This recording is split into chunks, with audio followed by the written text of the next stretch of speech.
Hello, ladies and gentlemen, and welcome back to another episode of Devil's Den. We are back after probably about a week of no videos. Unfortunately, I've been unavailable for the last week when the Devils have been playing, so I haven't been able to cover every game, but we're back. We're back this time. Devils lose 5-1 to the Los Angeles Kings in what feels like just kind of the status quo at this point. I'm not really interested in breaking down the game, so if you came here for a breakdown of each individual period and where we did well, where we did badly, I have no interest in doing that at this point, because it just sort of feels like every video I make, is starting to feel like it's the exact same. Because every single time I get my hopes up, every single time I hope to God that this team can turn it around. What do? They turn around and go, nah, we're good. We're good, Chief. Oh, you wanted goaltending? Not happening. You wanted defense? Not happening. You wanted an offensive core which could score 30 plus goals a season? It's not gonna happen. Oh, anyways. We're back. Welcome back to Devil's Den. I don't know, guys. I don't know. I don't really know what to say. But first, before we get into everything, let's do our obligatory stuff. So, we are currently sitting at 72 subs on the channel. We have until the end of this month to get to 80 subs. So, if you're watching this and you are not already subscribed, hit the subscribe button. It's completely free. If we get to 80 by the end of March, you guys are going to be getting new content, whether it's more videos, podcasts, whatever it is, live video feeds after the game. Basically, you're getting more content for essentially free. So why not hit the sub button? Let's grow the channel. 80 subs by the end of March is what we're looking for. So, Devils lose 5-1 to the Los Angeles Kings, and it's just sort of more of the same, you know? It's almost comical, it's almost funny. I'm watching the game, and I'm screaming at my television, and I'm realizing that I'm saying the exact same stuff that I always say. Where's the defense? Where's the goaltending? How come no one can score?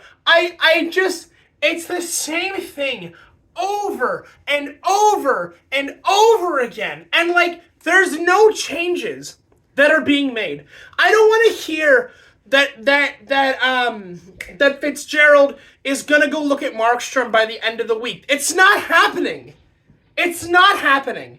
He's going to get him in the offseason, and we're just going to let this season basically burn. I don't want to hear, we're only, 3 or 4 games out of a playoff. I don't care, because right now this team not only is not playing like a playoff team, but they don't deserve to be in the playoffs. I genuinely could not care less if the Devils went on a 15-game winning streak and made the playoffs, because from the beginning of the season up until now, they don't look like a playoff team, they don't play like a playoff team, and they don't deserve to be a playoff team right now. They just don't.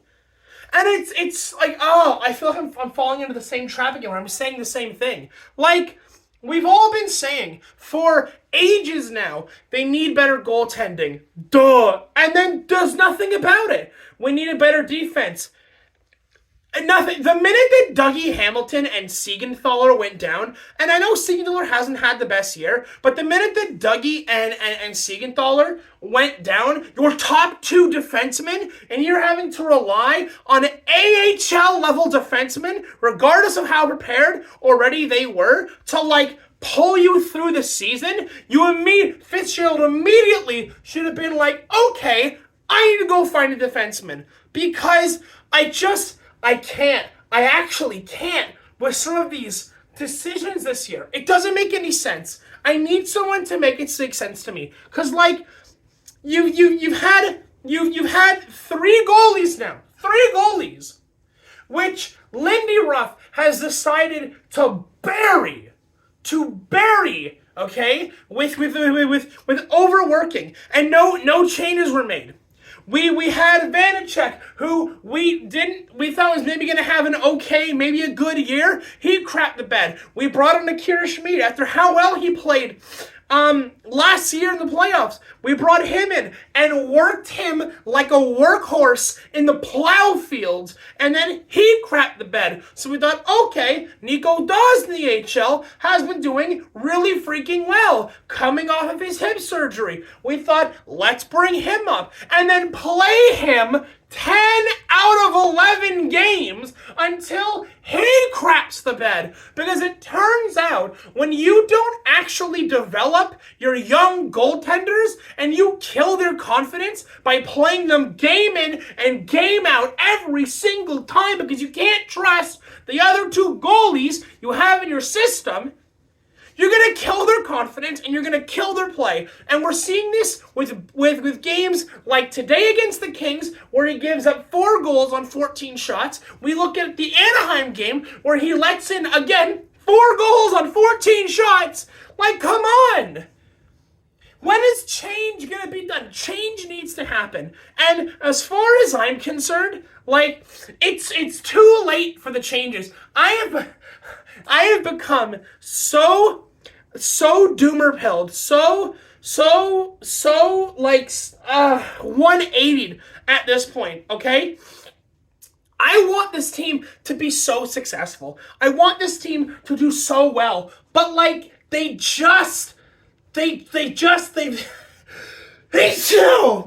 given up. They don't try anymore. You can't look at the goals that were scored tonight. You can't look at the goals that were scored against Anaheim and look me in the eye and tell me that these guys are trying their best out there, right? Ruff has no solutions, okay? I'm sorry,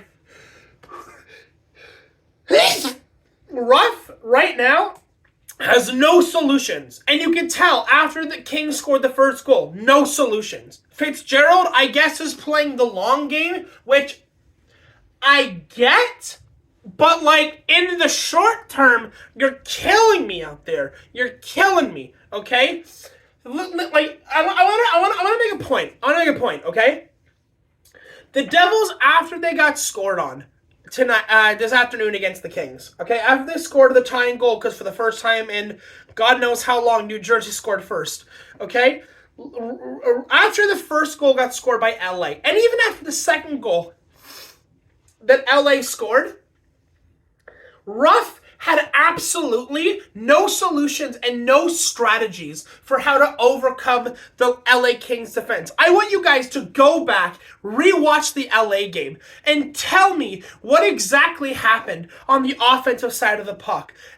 Every single time we tried to get into their zone, like, it's dump ups over and over because we were unable to skate the puck into their end without being stood up by the LA Kings defense. Ruff has no solutions. And the guys on the team, like Brett, like Hughes, like everyone, right, have it feels like has lost faith in the system, has lost faith in what the team is supposed to be trying to do this year. I don't know.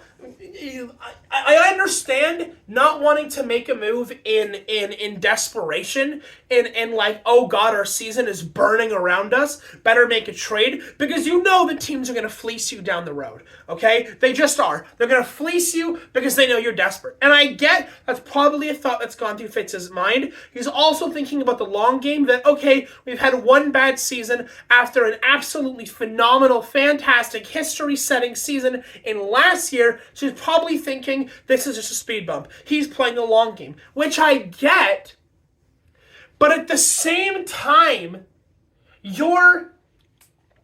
I feel like you're burning a hole where the good season from last year was with these young players, right? These guys, for the most part, New Jersey is arguably one of the most youngest teams in the NHL. And what players need when they're super young in the NHL is they need development, which is why you hear a lot of people talking about, let's get a veteran forward, which is why they brought in Palat, which is why they brought in Hala, which is why they brought in Toffoli, right? And I can see the grand image. I can see the puzzle. I can see the big, you know how when people are putting together like a 1,000-word puzzle, right? And they're like, oh, this little piece doesn't look that great. But when it's all put together, it looks beautiful. I can see the puzzle being made in front of me. But for the love of God, it feels like all of the success, all of the good, all of the potential that we got out of last year is just gone because of how badly this team has done this year. And the crazy thing is, though, here's the crazy thing, okay? This team could be so much worse than they are right now. Right? This team is not doing as badly as, say, Columbus or Ottawa or Montreal or Arizona or like any other bottom-feeding team, right? But like, we're reacting this way, and when I say we, I mean as fans. We are reacting this way because we had like a historical setting season, and we all thought that obviously it wouldn't be the same pedigree as last year, but that we would do fairly well and not fighting for our lives for a playoff spot that we all thought rightfully would be ours because of how well we did last year. And now it sucks having to be in this position.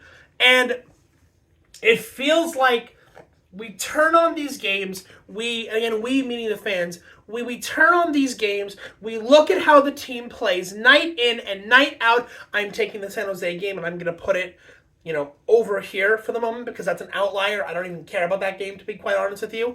And it just feels like it's the same lack of effort. It's the same goaltending issues. It's the same defensive issues. It's the same offensive issues. It's the same coaching issues.